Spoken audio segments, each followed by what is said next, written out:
I'm sure you have. You didn't know how to get back up because no one's ever talked to you about it. And when I'm talking about failing, I'm talking about what happens when you get drug addiction. What happens when you don't make the basketball team? What happens when you fail a class? What happens when you disappoint your family? What happens when your marriage falls to pieces? What happens when life happens? How do you recover? No one has ever told you how to recover. This is what this book does. I wrote this book on like an 8th grade level because it's good information for a young person to have so that they can carry the rest of their life, but it's strong enough for an older person to take it and carry the rest of their life. And it's 4 simple steps, and it applies to any type of failure. I have in here where my son failed at a football and how he followed the steps and came back through. So this is what my book is about. It's about recovering from failure, any type of failure. Because especially as African Americans, men anyway, when you fail, you better not cry. You better not have no emotion about it. You better not even think about it too long. You better just get back up and do something. And normally when we get up and do something, we end up making another mess. Am I right? We end up making another mess because we did something without understanding what really happened because we didn't understand how to recover. So the first chapter is about want to. You say, well, what is want to? What is want to? Want to is this internal thing. So a lot of times when you fall, let's say you lose your job. Lose your job, lose your car, times are getting rough. We got some choices to make. Are you going to lay in this thing and say it's okay? Say, all right, it's okay that I'm here. I'll just go ahead and, get a little money here. I go stay with my mom, or go stay whatever. I don't need a car. I ride my boy, that kind of thing. We have to make some decisions. That want to is something that is internal that causes you to get up. Let's say you don't make the basketball. Any of y'all play basketball here, football? Let's say you don't play. So let's say you don't make the football team. What you gonna do after that? You don't make the 8th grade football team. Now you got a choice. How do you recover from that? Has anybody ever told any of y'all as men, what do you do when you don't make the team? What do we normally do? Get mad, blame the coach, blame the county. Mm-hmm. Am I right? And then hate on the people that's playing. And then we give up that dream and won't go to any more football games, and we find something else and make excuses for why we didn't get to this point. Am I right? Am I talking? Isn't that what we do? And so that's because we don't know how to recover. We failed. It's traumatic. Our dreams have been shattered. Supposedly we're not going to get what we do, but we don't understand that if we take a moment and realize that it is not about making the team, it is about us. It is about us feeling good about ourselves, having something within inside us that says, you know what, maybe I didn't make this 8th grade team, but I tell you what, I'm gonna try it next year. Very few kids do that. Very few kids do that. So this want to is this internal thing. Where do you get this want to? This want to is something, and no one can tell you where it is. And that's the thing about it. In the book I discussed my want to. My grandmother, I was about 7, 8 years old, and my grandmother, I love my grandmother, took me to church all the time and baked me biscuits and molasses. I don't know if y'all know anything about that. I love my grandma. 3 o'clock in the morning, she'd get up, bake a pan of biscuits, man. And I love my grandmother. And she had one night, she had a heart attack, and she loved me, really. And my aunts and everyone, she told, I guess she knew my grandmother was a Christian woman, and she told everyone to leave that night. She never let them go out to the club or anything. But this particular night, she told all of them to go to the club. And my mom told them to go to the club. She said, I just want to be here with him. And so about 2 o'clock in the morning, my aunt stayed. My aunt didn't go out. We woke up, and she was, shouting in the living room. And, for those of you who know, she was speaking in tongues, and I was sitting there as a 7-year-old boy, I'm looking at her, and I saw as they was trying to take her out, she grabbed the door panel, and she pulled it off because she didn't want to leave her home. And so they put her in the neighbor's car, and they took her to the hospital. And as they were taking her to the hospital, the neighbor was there holding her. I was in another car. And we went to the hospital up here at First Health, and by the time I got there, all I saw was them pushing my grandmother in with the sheet over her head. So after everything settled down, and after the funeral, and my neighbor that was with her, she came to me and she said, you know, your grandma was telling my mom, she said, your grandmother was dying, and she said, and my nickname was Timmy. She said, I want y'all to make sure y'all take care of Timmy. See, my whole life, see, that was my want to. My whole life, when I was going through things, and now this is 8 years old. Now, my mama loved me, my family loved me, I had a good family, but that moment in my life made me realize that when I was going through some changes, I remember when I was a teenager and I was in the bathroom and I was about to cut my wrist, because at 13, not having a father and not understanding the transformation from being a boy to a man, not understanding my feelings. How come I don't feel the way I felt when I was 12? Now I got all this aggression, I'm getting in trouble, and I didn't understand that. And I was standing in the bathroom, I was looking in the mirror, and I had one of my uncles, you know, them little blades, razor blade in my hand, and I was about to cut my wrist because I didn't understand what was going on in my life. And I said, and I looked in the mirror and I thought back to what my grandmother said, and I said, I must be worth something if she used her last breath to talk about me. That's my want to. Everybody has to find their own want to. Everyone has to dig inside themselves and look at something. It might be a kind word from a teacher. It might be your grandmother. It might be your mama. But everyone has something in them that lets them know that regardless of what the rest of the world says, that you want something.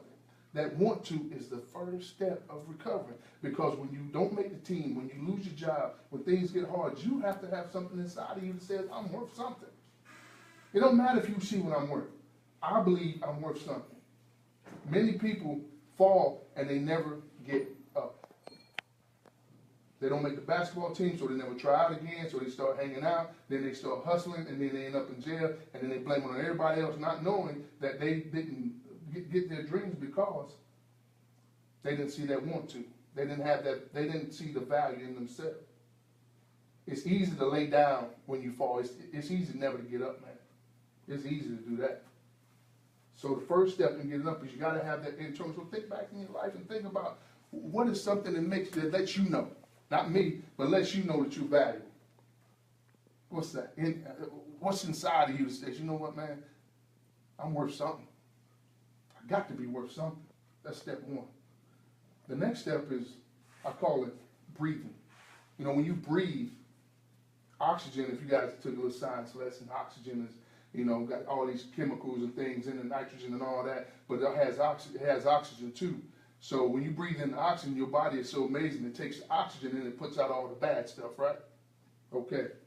Well, the next step is called breathing, because when you fail, once you make up your mind, I'm worth something and I can make it. If you're trying to get a job, trying to make a team, once you make up your mind that you're worth something, that you have that want to, the next step is, I failed.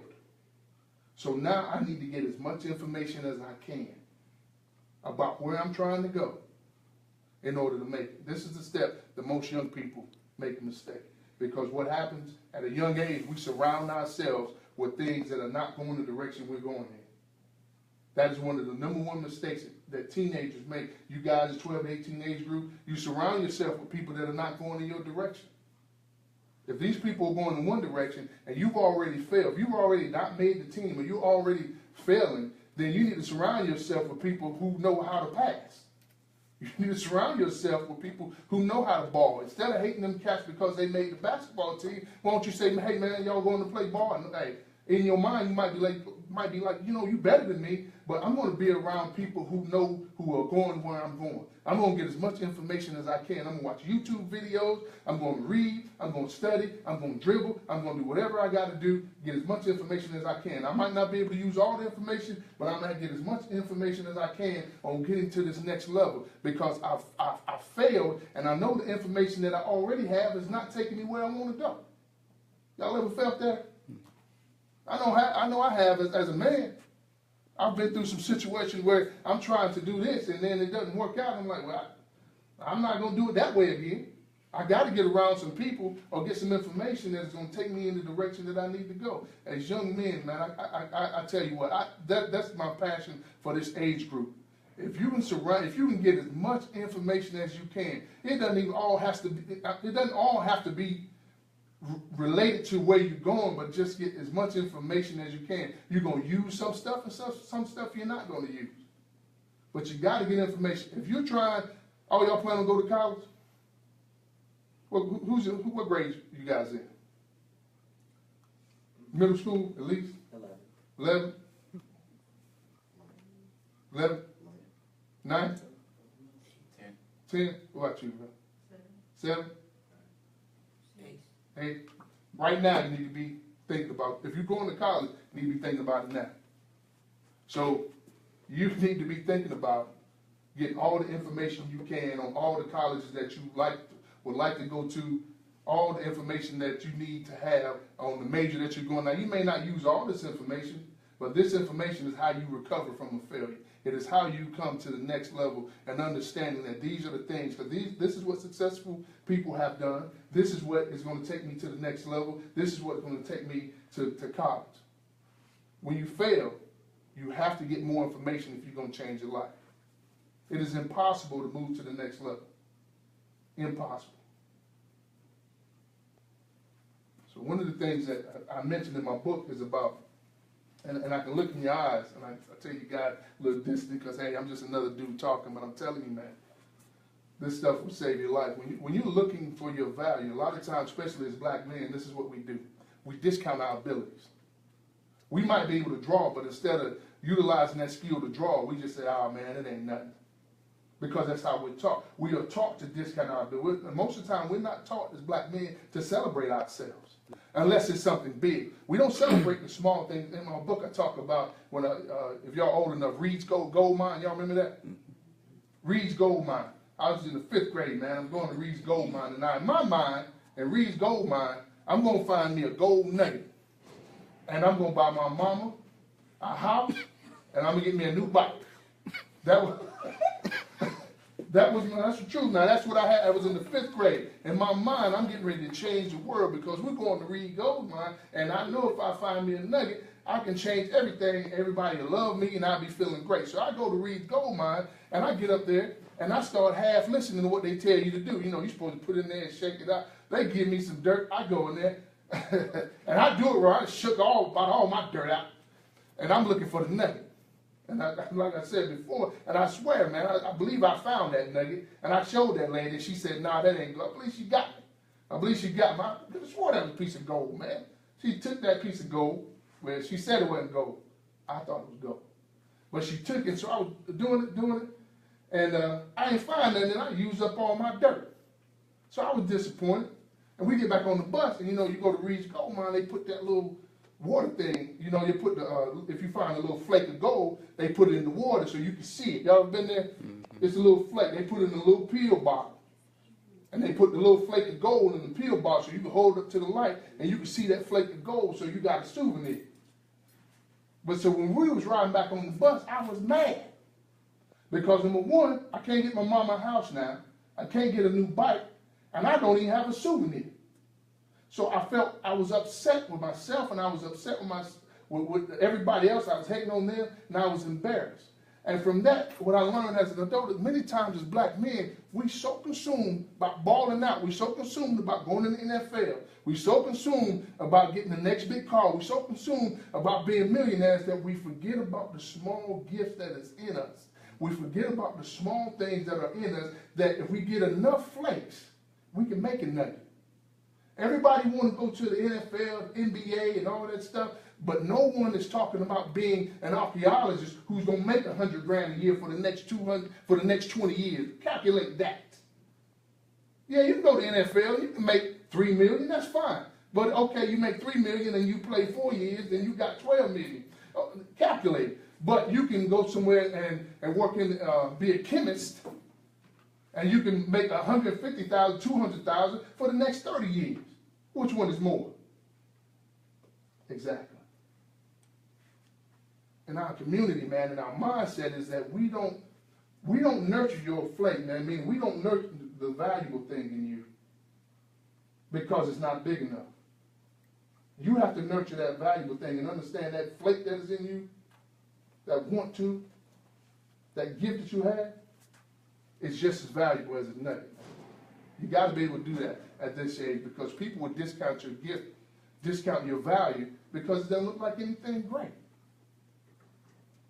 That's step 2. That's why getting in that good information, getting in information, putting out the bad information, getting the information in order to nurture the gift that is inside of you, man. Everybody's valuable. Everybody's valuable. God has given, man, a portion of himself to everybody in this room. Everybody. I don't care where you are. Everybody in the world has a portion of God. I don't care if you're smoking weed. I don't care if you're getting high. I don't care if you're killing everybody. I don't care who you are. God has given a portion of himself to everyone in this room. But it's our responsibility to uncover that portion, that nugget, not that nugget, but that flake, that want to, that valuable thing, and be able to build on that and go forth. That's how you recover from failure. You got to believe in yourself, man. You got to believe, yeah, my game is strong. If nobody else believes, you got to believe your game is strong. Who can tell you where you're going to go? At 12 years old, man, or 13, 15, 17, who can predict your future? Nobody. Nobody. At 17, I was walking down the street and I heard neighbors say, I sure do feel sorry for his mama.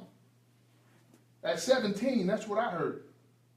At 17, they expected me to be in jail or be in prison. 18 years old. No one can tell you right now you are the most powerful generation on this earth because you have youth and you have the expectation of what you want, man. You guys got to believe in yourself first. The problem is that you've been tricked into believing what people say about you, whether it be Facebook, Snapchat, all the other stuff that goes on. You sit around and you criticize each other, and then you begin to believe what they say about you, when really all you have to do is come and look what's inside of you, man. There's a flake in you that says, man, I'm worth more than anything that anyone else has, but I can never be a nugget until you believe it.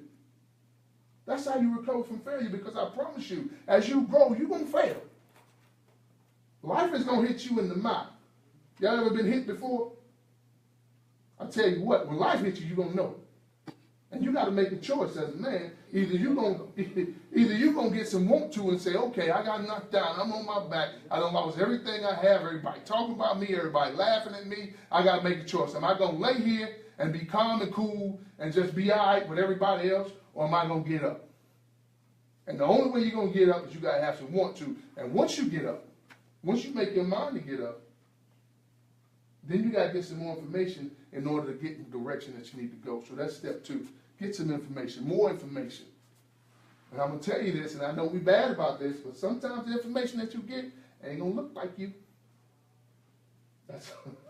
That's another mistake that we make as young black men. We think everything we're going to get is going to come from our community or going to come from people that look like us. Information is information. Information is information. Don't turn your back on people, regardless of what the world is saying now, all this racism and stuff. Don't turn your back on people just because they don't look like you. Information doesn't have a gender, nor does it have a color. Information is information, and it is out there for everyone to get and use it however you would.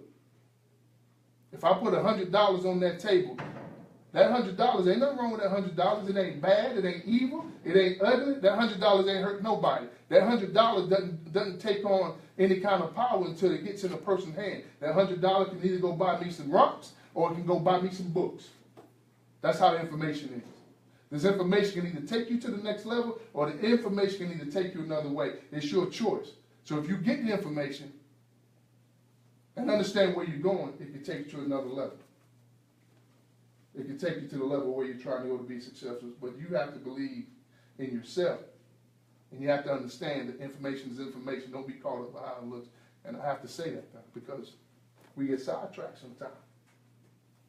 We get sidetracked. 3rd step. I call it being on one knee. So you've been knocked down, you're on your back. You think about it, you got your want to, okay, I'm valuable, I got something. I remember what my auntie said to me, I'm valuable, I'm worth something. Okay, now, I've got some more information, so I'm trying to recover. I got this information about how to be a better ball handler. I got this information about how to shoot my jumper. I got this information about, I went to this camp. They showed me how to do something. I went and talked to my dude here in the 12th grade. He showed me how to do something. I went and got a personal trainer. He showed me how to get faster, bigger, stronger. I got all this information. Now I got this information. I'm ready to make a decision on what direction I'm going to go.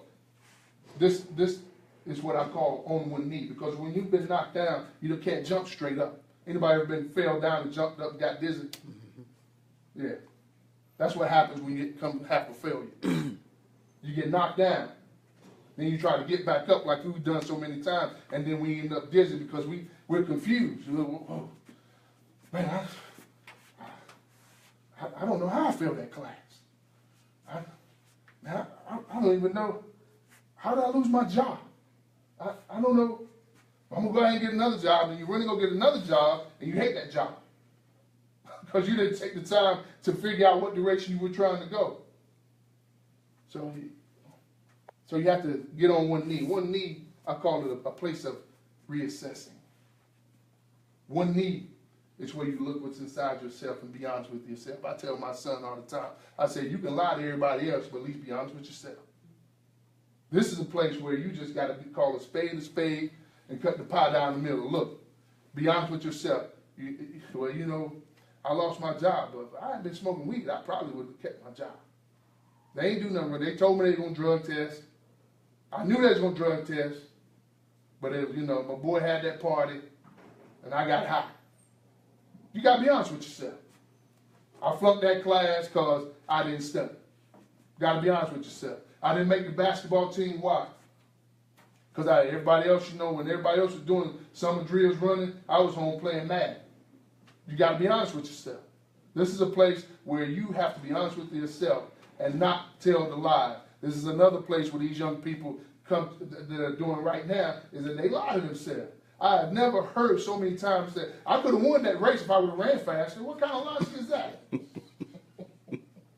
You laugh, but this is what some of you guys say. But you're not being honest with yourself. You're never going to succeed. You're never going to come up from a failure if you're not honest with yourself. Being honest with yourself might be, I didn't make the team because I'm not good enough. Bottom line. But what do you got to do? The next thing, if you knew you're not good enough, then you go back step 2, reassess, get some more information. Reassess yourself. Well, if I'm not good enough, what do I need to do in order to be good enough to make the team? You guys heard the story about Michael Jordan. That's what he did. He didn't know it was a 4th step, but that's what we do all the time. We just do it out of order. We do these steps out of order. Sometimes they work. Most of the time, we make a mess. You have to reassess. Say, if I'm not good enough, then what do I need to do? I need to get good enough. If I want another job, what do I need to do to get a job? If everybody is drug testing for a job and you don't have a job and you're complaining about a job, then what's the first thing you got to do if you're smoking? Absolutely. You got to stop smoking. You just got to be honest with yourself. Stop smoking. You're not going to get a job if you're smoking. Because everybody drug tests. That's the first thing they're going to do. So you can walk around laying on the ground in a fallen state because you failed, because you lost your last job because you were smoking, and you can lay there and you have to want to and say, yeah, I want to get another job. But the reality is you got to say to yourself, what can I do in order to get that job? I got to stop smoking. And at that point, it just comes down to a fact, what do you want out of life? Do you really want to be successful, or are you cool just hanging out with everybody else? Reassessing. This is a place where you also set boundaries. This is a place, especially with young people, man, you got to see who your friends are going to be. You have to reassess. You got to set some boundaries. You got to know what boundaries are. Boundaries are like walls. I'm not going to let you in to my life but so far. Everybody got friends, man, that, you know, especially around here, that's a little seedy. You know what I mean? If something jump off, you want some work done, you know who to call. I mean, that's just reality. But you got to make a determination how far you're going to let them in your life. If you're trying to get a job, if you're trying to go to college, and your boy out here hustling, he's selling drugs and doing all kind of dirty work in the street, he out here banging, he a blood or he crip or some of that stuff. But that's your boy ever since y'all was down here. That's cool. He used to eat cookies over your house. That's cool that your mama knew him. Oh, that's cool. That's cool, man, that y'all go to family reunion and everything cool. But if you're trying to go to college, man, and you're trying to make it to somewhere, you got to be honest with yourself. Be like, look, partner, we cool and everything, but I can't let you in this part of my life. I'm not riding with you. If you holding, I'm done with you. I'm not, no. I'm not going to the party with you because I already know what it's about. I'm not riding over to this side of town with you because I know this is who you represent, and I know these cats over here represent these dudes. So if I ride over here, I already know how it's going to go down because I'm trying to go to college. It's called boundaries, man. You won't be successful unless you learn to set boundaries. That doesn't mean you have to cut your friends off because that's crazy. They tell kids that, but that ain't true. You're going to talk to your boy. You just set some boundaries. And if he's your boy, he's going to respect that. I'm going going to tell you, this ain't even in my book, but I'm going to tell you this story since we here. I was 19 years old. I did a whole bunch of stuff. I got a lot of North Yard in me, boy. I got a lot of North Yard in me. I was 19 years old. Me and my partner, I don't know if y'all don't remember out there in Chapel Town. It was a little club, used to, what is it, Front Street? Not Front Street, it wasn't a little club, it was Front Street. It was Front Street. Yeah, a little club. Little club out there called Front Street. Now, I'm in college. I went to Catawba College, played sort of fullback. I was all right, pretty good. So I'm home, I'm out there, and you know, didn't have no boundaries. These are my boys from way back. I'm drinking that wine, acting crazy. Yeah, that foolishness. And so I go out there, and it's this cat I didn't like out there for no particular reason. Just didn't like it. So I go out there and see him in there, and I go to start some problems. So I go and I bump this dude. He's shooting pool, I bump. Now you know it was wrong, brother. I was looking for trouble. And so I bumped him. He looked at me, I looked at him. I go back to the car. I tell him, cousin, man, pop the trunk. So I go get the gun. Now my friend, this is a real friend. Now my real friend, this is 30 years ago. I go get the gun. I'm like, forget this. Now I'm 19. I'm 19 in college on a football scholarship, and this is what I do. So I grab the gun. He's like, nah, man, you got too much to live for. Don't do that. I'm gonna let you drink a couple more of these beers, man. So I handle it. My life changed. To this day. Now my boy, he done been in prison. He been hustling. He done did all, and he's still my boy. But guess what? We got boundaries. He respect me, my lifestyle, and what I'm trying to do, and I respect him. But we still got that friendship, and that's been 30 years. That's what you have to have, man, if you're going to make it to another level. Just because that's your boy, that don't mean that's your life. You understand what I'm saying? That's his life. This is your life. But I respect him for what he did. Every time I see him, I tell him. I remind him. I say, man, you changed my life. That don't mean you can't help him. He need a little something or whatever. Go to the store. I don't mind giving him a ride and all that. But that's his life. That's my life. And if you don't learn nothing else, man, at a young age, you need to understand you got to set some boundaries. You know how many young men have destroyed their lives just riding? Just being with somebody? How many guys didn't go to college because they was with this particular person because they didn't have any boundaries? And that comes in the third step on your knee, man. Reassessing yourself, being honest with yourself. If you know you got a problem or had a problem smoking weed and you trying to stop, you know you shouldn't be going over nobody's house and they're going to be able to smoking weed, playing mad. You already know that. Be honest with yourself. You know this cat doing dirt. He don't respect you as a person. He don't respect where you're trying to go. If you're trying to go somewhere positive, man, trying to go to school, trying to pass your grade, and one of your boys say, nah, man, let's go do this, it ain't your boy. You got to set some boundaries, some walls, man. That's step 3. Reassess yourself on one knee. It's kind of like you're on one knee and you're at this place and you're kind of like, man, I smoke too much weed. I know. That's me. I admit that. I don't study enough. I'm not serious. This is where you are. You're about to get up. But you got to be honest with yourself, because you get up and you're not honest with yourself, guess what's going to happen? You're going to get knocked back down. If you don't set boundaries, guess what's going to happen? You're going to get knocked back down. And many of us as grown men, I've done it. I've got to this point and I said, man, I'm good. I done got my job back. I got me a couple of little honey dips on the side. Y'all don't know if I was too young for that. Them girls. I got me a couple of girls on the side. You know, I got my car fixed. I'm balling. I got a little bass in my car. I'm good, man. I ain't got to be honest with myself. I don't drink that much. I just like to drink a little bit every now and again. I don't smoke that much weed. And so I jump back up. Man, I'm good. And guess what? Life. Bam. The same thing that got me knocked down before, I'm knocked down again. And I got to start all over again. And we blame it on the government. Blame it on Richmond County. Blame it on the white man. Blame it on the world. Blame it on your skin color. It's you, baby. Now, we got some adversities. Don't get me wrong.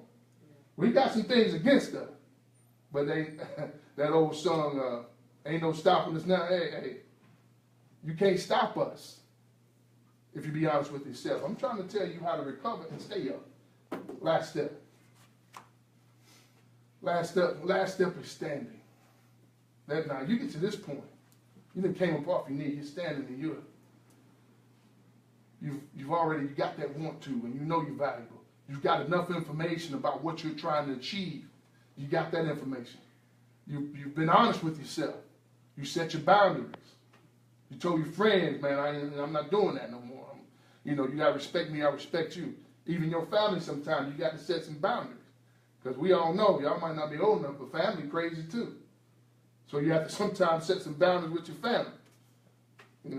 No, I'm not pounding this, and no, I'm not lending you no money because I'm trying to save some money to move. I can't do this. Set some boundaries, some walls. So you're standing up and you think you're ready to move, but there's one last thing. Where you live, your environment. I say this. Y'all know what a snowboard is, right? Snowboard, they sell a lot of snowboards. Y'all know that, right? $1 billion industry. $1 billion industry, snowboard. Snowboarding is a $1 billion industry. But if a snowboard if they would have been trying to sell snowboards in let me give you something that you might know. If they would have been trying to sell snowboards in the desert, do you think they would have sold many snowboards? Why? Because there's no snow, right? That's the same thing when you're trying to recover. Sometimes you have to change your location in order to be successful. Because where you are is not beneficial to who you are. You young guys, there's going to come a time where you're going to go to college or go to school or leave, have to make a decision that Richmond County can't hold you. Now, if you want to be a Broadway star, should you be in Richmond County? It's not happening. If you're trying to be a runway model, is it going to happen here?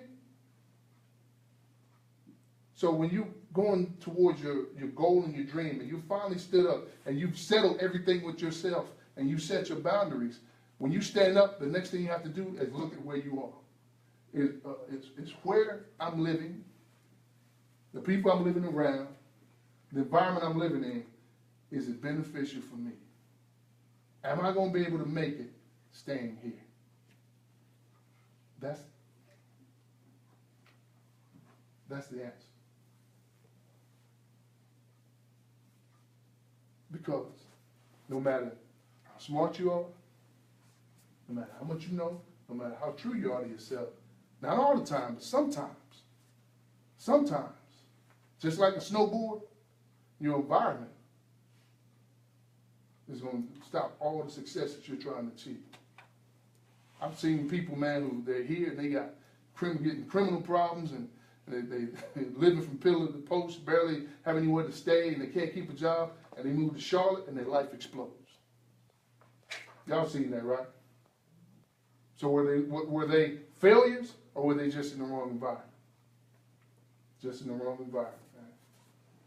So those are the 4 steps, basic 4 steps, man. I tried to make them as simple as possible, kind of paint you a picture so you can understand. But these are the same 4 steps if you got a drug addiction.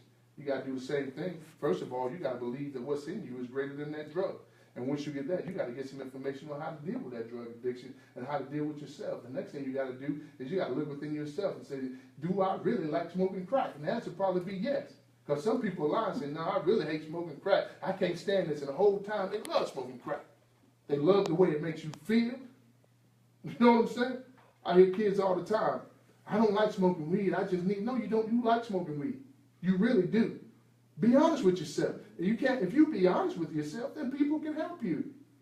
If you're not honest, they're not going to be able to help you. Same thing with the sport. Be honest with yourself.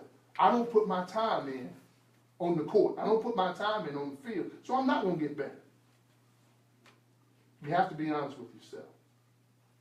You got to be honest with yourself. So regardless of what situation you're coming out of, and like I said, fella, from the 6-year-old all the way up to a grown man, these principles are working. The last part of my book, I tell a story about my son in the 11th grade. He had been starting all his life and been on his camps and stuff, and he was playing football, and he gets to the 11th grade and he wasn't putting out. He was just thought somebody was going to give him something. And so then he ended up not starting. The 10th grade starts in front of him. So he come to me crying, and I tell him, I said, well, you put your work in? I use these steps on him. I said, number one, I said, you got to believe. If you think you should be starting, you got to believe. You got something in you that's going to help you start. I said, what you need to do? I said, I tell you what, do everything to coach. So number one, he believed that he should be starting. He had that want to. Number two, he needed some more information. I said, look, do whatever the coach tell you to do. Do whatever the coach tell you. Every time he tell you, don't matter if you're yelling at you, don't yell at you, don't matter if you're on second string, first string. Whatever he tell you to do, do it. Get all the information you can. Learn all the plays. Listen. So he did that. I said, now after you do that, I said, now be honest with yourself. I said, the fact of the matter is, you weren't practicing hard.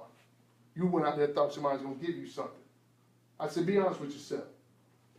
And before it was all over, now he didn't start. This is junior year. He didn't start the first 3 games. But by the end of the season, he's starting and he made all confident. See, it works anyway, from the bottom to the top. Simple, basic principles that we followed anyway, we just followed them out of order. And like I said, if you get up before you are honest with yourself, you're going to fall back down. If you try to get up and you really don't want to get up, you're going to fall back down. If you get up and then you don't have enough information, you're going to fall back down. If you get up and then you don't survey your environment, you're going to fall back down. If you recover from, like I said, smoking weed or whatever, and then you keep going to these kickbacks, then you're going to smoke again, right? That's reality. So you can get the book, man, Amazon Books, and just type in Stand Up and Breathe. It's $2.99. You can get it on ebook. Quick read, man. Great for teenagers.